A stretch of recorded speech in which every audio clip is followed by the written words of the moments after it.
Imagine spending 20 years of your life serving your country. Early mornings, late nights, deployments away from your family, promotions earned through blood and sacrifice. And then one day, quietly, without explanation, your name gets erased from a list. Not because of your performance, not because of your record, but possibly, just possibly, because of what you look like. That's exactly what 4 current and former defense officials are now saying happened inside the United States military. And the man at the center of it all? Defense Secretary Pete Hegseth, one of the most controversial figures to ever hold that position. What's been uncovered in the last few months has left Washington stunned, military insiders furious, and the American public asking some very uncomfortable questions. So, let's get into it. On June 1st, 2026, the New York Times dropped a report that nobody in the Pentagon was ready to answer cleanly. According to their investigation, Pete Hegseth personally blocked the promotions of at least 7 United States Navy officers. 7 men and women who had worked their entire careers to reach this moment, gone from the list without public explanation. Now here's where it gets interesting. Of those 7 officers, 2 were women. 2 were black men. 3 were white men. On the surface, that might sound balanced. But look at the May promotion list that was actually released, and the picture changes completely. Not a single female officer made the cut. Not one. And this is in a branch of the military where women make up roughly 21% of the active duty force. It gets more striking. Around 38% of the Navy identifies as racial minorities. But the May promotion list? Only 2 non-white officers appeared on it.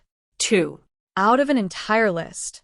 You don't have to be a statistician to see that something about those numbers doesn't add up, and that's exactly what started making people ask questions.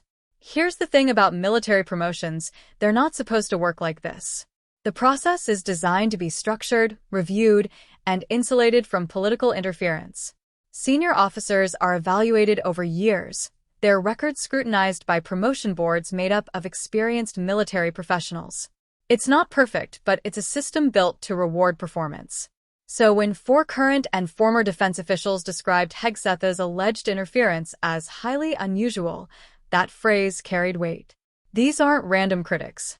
These are people who have spent their careers inside the machine. They know what normal looks like, and they're saying this isn't it. Think about what it means for a defense secretary to personally reach into a promotion list and start removing names. The promotion board does its work, submits its recommendations, and then someone at the top quietly edits the outcome. No public explanation. No formal process. Just gone. For the officers involved, there's no appeal. No hearing. They don't necessarily even know why it happened. And that silence, according to the insiders, is part of what makes this so alarming. But the Pentagon had a very different version of events. And they made sure everyone heard it. Within hours of the New York Times report going live, Chief Pentagon spokesman Sean Parnell took to social media with a statement that pulled absolutely no punches. He called the New York Times a failing outlet packed with radical left reporters. He called their reporting race-baiting garbage. And he accused the paper of viewing everything, quote, through the lens of race and gender over merit. His core argument was simple and direct. Military promotions are given to those who have earned them. The department, he insisted, would never consider the color of a service member's skin or their gender as a factor. Under President Trump and Secretary Hegseth, Parnell declared, meritocracy reigns supreme at what he called the War Department. Strong words. Confident words. But here's the question that statement didn't answer. If the promotion process is purely merit-based, then why did the numbers come out looking the way they did? Why? In a Navy that is 21% female and 38% minority, did the May list barely reflect either of those realities? Parnell's statement pushed back hard on the framing of the story. What it didn't do was explain the math. And as people started digging deeper, they realized this wasn't the first time these questions had been raised. The June report from the New York Times didn't come out of nowhere. It landed on top of a pile of similar stories that had been building for months. Back in April, NBC News published its own investigation. 9 U.S. officials went on record to say that Hegseth had been blocking or delaying promotions across all branches of the military. Not just the Navy. Not just one branch. All of them. The alleged basis? Race, gender, or what officials described as a perceived affiliation with the Biden administration or its policies. One official told NBC News something that stuck with a lot of people. There is not a single service that has been immune to this level of involvement by Hegseth. Read that again. Not a single branch had been left untouched. That's the Army, the Navy, the Air Force, the Marine Corps, every corner of the American military allegedly feeling the effects of one man's decisions. And even before that, back in March, the New York Times had already reported that Hegseth blocked the promotions of 2 women Army officers and 2 Black Army officers who were in line to become one-star generals. Brigadier generals, the entry point into flag officer territory, the level where careers transform into legacies. Quietly removed. So by the time the June Navy story broke, this wasn't a one-off incident. It was starting to look like a policy. This is the part of the story where things get genuinely complicated because the numbers are real, but what they mean is exactly what's being debated. Here are the facts. Women make up about 21% of the active duty Navy. Racial minorities make up approximately 38%. Those are documented figures from official military demographic data. And the May promotion list, the one released after Hegseth's alleged involvement, included 0 women and only 2 non-white officers. The Pentagon's argument, as Parnell laid it out, is that promotions are based on merit, full stop. In that framing, if fewer women and minorities made the list, it's because fewer of them earned it. Merit, not demographics, determines the outcome. But critics point to a different question. If the existing promotion board, a board made up of experienced military officers using established criteria, had already compiled a list that included the 7 officers Hegseth allegedly removed, then what exactly was wrong with that list? The board did its job. The board applied its criteria. And then, according to the reports, someone stepped in and changed the result. That's the tension that nobody in the Pentagon has fully addressed. It's not about quotas or preferential treatment. It's about whether the outcome of a formal process was altered, and if so, why. And depending on how you answer that question, this story looks very different. While the Pentagon was calling the coverage race-baiting garbage, at least one powerful voice on Capitol Hill was pointing in a very different direction. Adam Smith, the ranking member of the House Armed Services Committee and a Democrat, released a statement in April that laid out some serious accusations.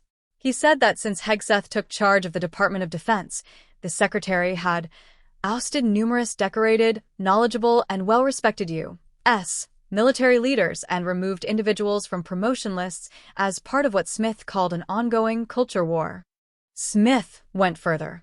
He accused Hegseth of targeting people who appeared to pose a personal challenge to him or who didn't fit his worldview, rather than letting merit and competence drive the decisions.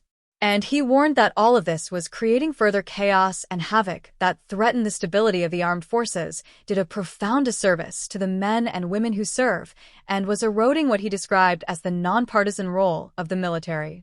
That last point is worth sitting with. The American military has, for generations, operated with a careful separation from partisan politics.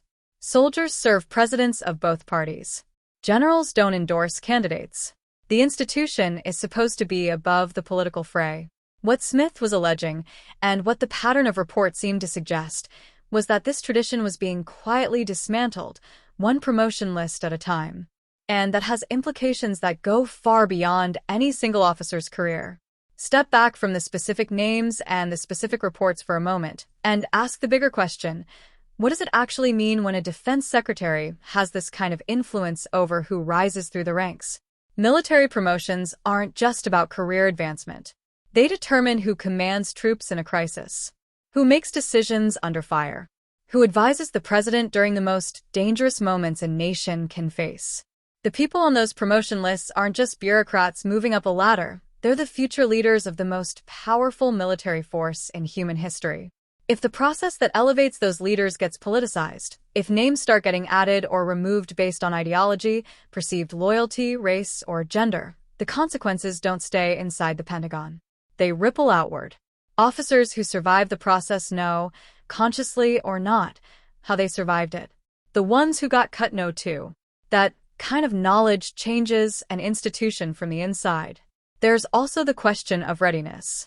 Military effectiveness doesn't care about politics. An adversary in a conflict isn't going to adjust their tactics because the United States promoted officers based on ideological alignment rather than battlefield competence. If the best people aren't rising to the top, the costs eventually show up in ways that are impossible to spin. And then there's morale. Thousands of men and women in uniform are watching this story unfold. They're calculating in real time what it means for their own futures.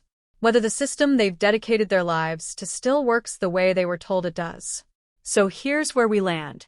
A sitting defense secretary allegedly altering military promotion lists.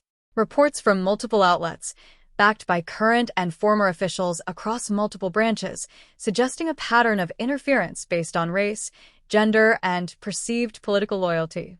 A Pentagon response that denied everything while not explaining the numbers. Congressional warnings about the erosion of military tradition. And thousands of service members watching all of it unfold. The official position is that merit reigns supreme. The critics say the evidence points somewhere else entirely. And the people whose names were quietly removed from those lists? They're not allowed to talk about it publicly. They just have to live with the outcome. Here's the question worth leaving you with. In a country that asks its military to be above politics, to serve every administration, every president, every generation equally, what happens when the people deciding who leads that military stop asking who is most qualified and start asking something else entirely? That answer doesn't come from a press statement. It shows up later. In the readiness of the force. In the trust of the troops. In the moments that actually matter, when there's no spin, no spokesman, and no second chances. Think about that.